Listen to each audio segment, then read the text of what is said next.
Good day, ma'am. I'm the presenter, Guevara Russell Ann O from 3CRI-A1-11, presented to Dr. Elenita G. Cuenca. So today, I'm presenting casting and molding. So lesson objectives. At the end of the lesson, the student should be able to, number 1, explain casting and molding. Number 2, familiarize themselves to footwear, prints, and tire marks.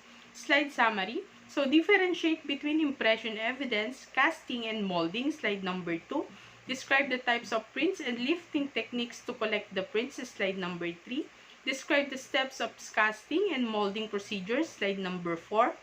Describe the types of tire marks and footprints and how these marks and prints help in accident and criminal investigation. Slide number 5. So let's proceed to the slide number 2.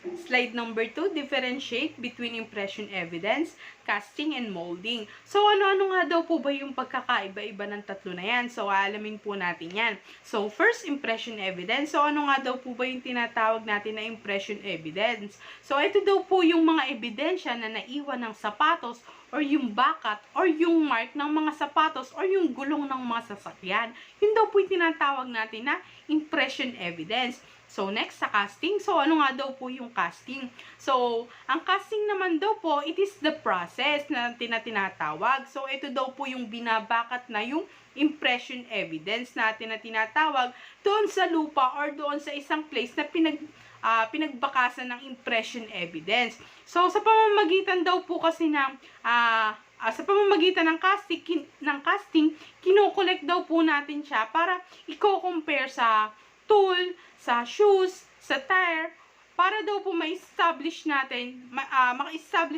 to link between suspect at doon sa may crime scene. So, next sa molding naman daw po. So, ano daw po yung tinatawag natin na molding? So, molding, it is the mold itself natin na tinatawag. So, kung saan po ginagamit siya sa pag-mold ng impression evidence. Yan po yung yun po yung makikita natin sa picture, yung nasa kita, yun po yung puti, yun po yung tinatawag natin na mold or molding. So, sa kabuuan po, ang pagkakaiba-iba po nilang tatlo, yung impression is the evidence. Yung casting, ito naman daw po yung process.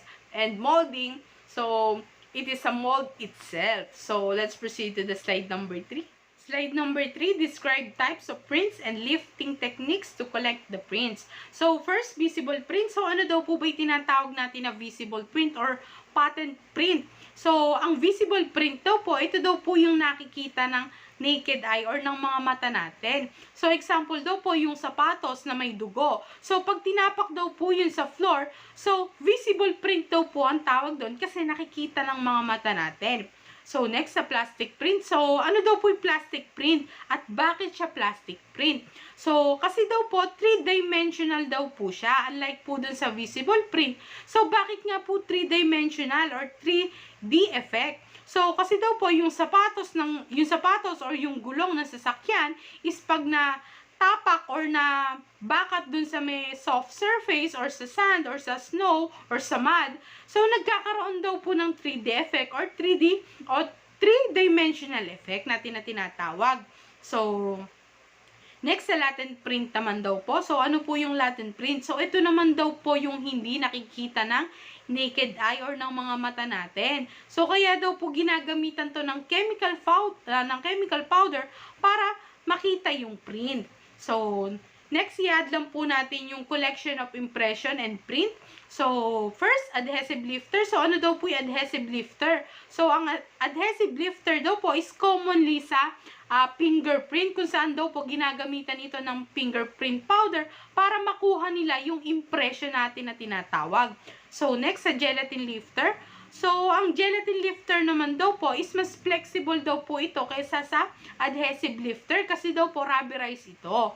So, next, sa electrostatic dust print lifting device ay evidence.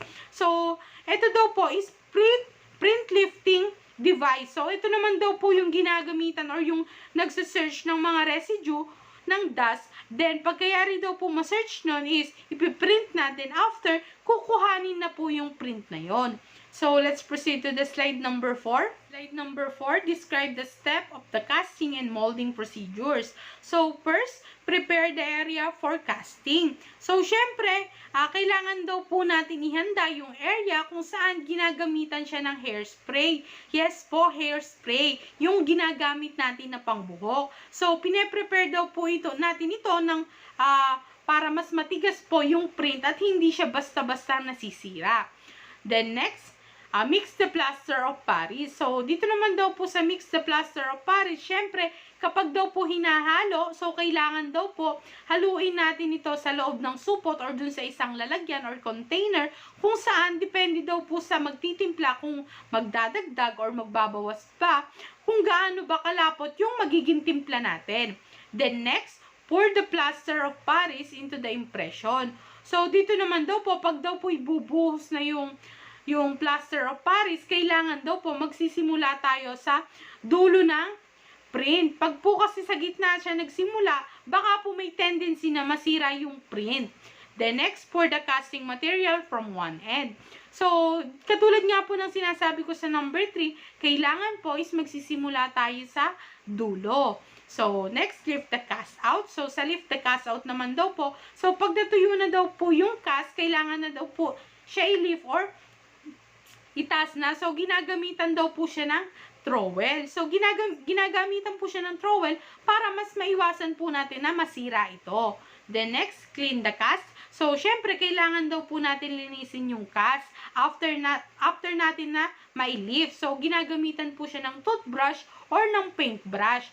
Then next, allow it to dry overnight once the cast has been cleaned. So, dito naman daw po, after daw pong matuyo na to, is gagamitan daw po natin siya ulit ng hairspray para daw po mas lalo siyang mas matigas at hindi basta-basta masisira. Then next is store and transport the cast. So, last, after po na dry overnight, so, kailangan na po siyang balutan ng dyaryo o kailangan na po siyang ikahon para maiwasan po yung pagka-damage ng ating cast. Then, next, let's proceed to the slide number 5. Slide number 5, describe the types of tire marks and footprints and how these marks and prints help in accident and criminal investigation. So, first, tire marks. So, ano daw po ba yung tinatawag natin na tire marks? So, ang tire marks po are probably the most often confused and misinterpreted of all roadway evidence. So, let's proceed to the types of tire marks. So, first is scuffs. So, ano daw po yung tinatawag natin na scuffs? So, ang scuff daw po, isa daw po itong marka na nililikha ng nyawing vehicle or vehicle acceleration. So, katulad daw po ng pagka mabilis yung takbo, then bigla siyang liliko at magpepreno. So, yun daw po ang tinatawag natin na scuffs mark. Then, next, yaw mark. So, ang ano naman daw po yung yaw mark? So, ito naman daw po yung pagka umikot siya or bigla siyang lumiko mula sa mabilis na acceleration or pagdadrive. So, next is skids naman daw po. So, ano daw po yung skids? So, ito naman daw po yung sa preno na kung saan mabilis daw po yung takbo at biglang pepreno. So, skid daw po yung naiiwan ng mark doon. So, makikita po natin yan sa pang fourth picture. So, next sa print naman daw po. So, ano naman daw po yung print? So, ito naman daw po yung made by rolling tire. So, example po yung sasakyan is nakadaan dun sa may putek or sa may medume. So, and then dadaan po siya dun sa may road. So, yung mark po na may iwan na yun po yung tinatawag natin na print. Then, next is scrub mark naman daw po. So, sa scrub mark naman daw po, ito naman daw po yung nasiraan ng preno. So, mapapansin po natin sa picture na yung paliko-liko po siya kasi nga po, pinipilit niya i-stable yung vehicle niya or yung sasakyan. Then, next, how tire helps in criminal investigation or in investigation. So, first, paano nga daw po ba nakakatulong yung tire mark sa investigation? So, can identify what drivers did or attempt. So, ma-identify daw po nila kung ano nga daw po ba yung ginawa ng driver bago siya ma-aksidente. Kung saan nasusukat daw po nila yung bilis ng driver. So, example po, kung yung mark daw po, yung yaw mark daw po nila is ma-identify nila ng specific. Kasi daw po, may specific silang formula na ginagamit. So, example, 150 foot po yung mark nila is ma-identify po nila na 48 mph po yung takbo ng sasakyan nila. So, another example. So, kung 150 foot po yung marks ng straight skids po ng kanilang ginamitan is, ang formula daw po nito is 56 mph speed. So, hindi lang daw po basta-basta nila makakalculate yon. So, makakalculate din daw po nila yon na kung gaano nga ba kabilis yung driver or yung pagpapatakbo ng driver. So, next, sa footprint naman daw po. So, paano nga daw po ba nakakatulong yung footprint sa criminal investigation?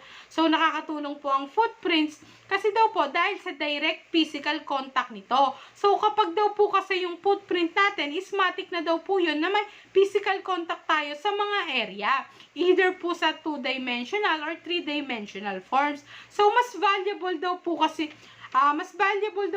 yun sa mga rape, robbery, or sa mga iba pang case. So, true daw po sa entrance and exit is yung pinuntahan, is malalaman daw po nila yon. So, yung footwear examiner daw po, sila naman daw po yung nag-identify kung yung print ba sa crime scene and yung nakuha nilang evidence is magmamatch. So, sila po yung may kakayahan na mag-aral nun. Then, that's all, ma'am. Thank you.